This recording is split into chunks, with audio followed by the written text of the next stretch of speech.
இன்றைக்கி நம்ம செய்ய போகிற டிஷ் வந்து வெஜ் புலாவ். வெஜ் புலாவ் செய்கிறதுக்கு ஒரு குக்கரை நாம் ஹீட் பண்ண வச்சுக்கலாம். வச்சுட்டு அதில் ஒரு 3 ஸ்பூன் கீ சேர்த்துக்கலாம்.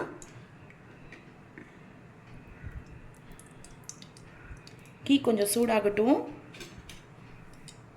ஆனதும் அதில் நம்ம ஒரு பே லீஃப்,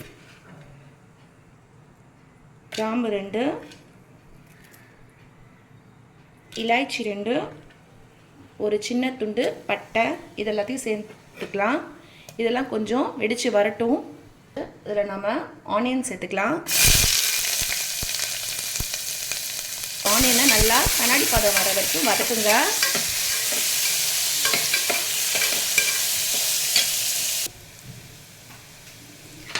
இது இப்போது கண்ணாடி பதத்துக்கு வந்துடுச்சு. இப்போது நாம் ஒரு ஸ்பூன் ஜிஞ்சர் கார்லிக் பேஸ்ட்டை சேர்த்துக்கலாம். சேர்த்துக்கிட்டு இதையும் நல்லா இதோட ராஸ்மல் போகிற அளவுக்கு இதை நல்லா வதக்கி விடுங்க. ராஸ்மல் போயிடுச்சு. நாம் இதில் பச்சை மிளகா, தக்காளி இது ரெண்டையும் சேர்த்துக்கலாம். வதக்கி விட்டுக்கலாம்.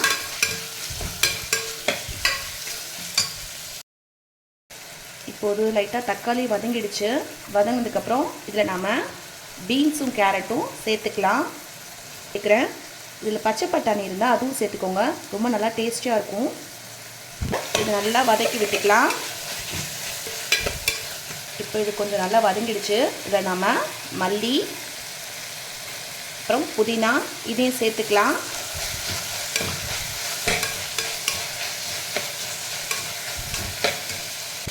இதில் நம்ம டேஸ்ட்டுக்கு ஏற்ற மாதிரி நம்ம இதில் சால்ட் சேர்த்துக்கலாம். வதக்கி கொடுத்துட்டு இதில் நாம் தண்ணி சேர்த்துக்கலாம். 1 கிளாஸ் பாஸ்மதி ரைஸ்க்கு 1.25 கிளாஸ் தண்ணின்னு கணக்கு வச்சு நான் இதில் சேர்த்துருக்கேன். இப்போது இது நம்ம தண்ணி அளந்தாச்சு. இந்த தண்ணியில் நாம் இது பாஸ்மதி ரைஸ் வந்து வாஷ் பண்ணி 1/2 an hour ஊற வச்சது. தண்ணி வடிச்சிட்டு இதில் சேர்த்துடலாம்.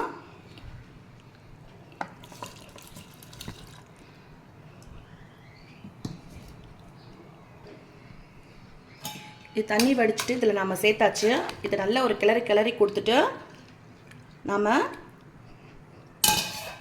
இப்போது நாம் மூடி 3 விசில் அடிக்க விட்டுடலாம்.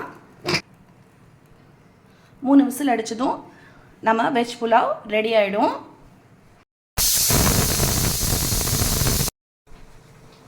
இப்போது கேஸ் போயிடுச்சு.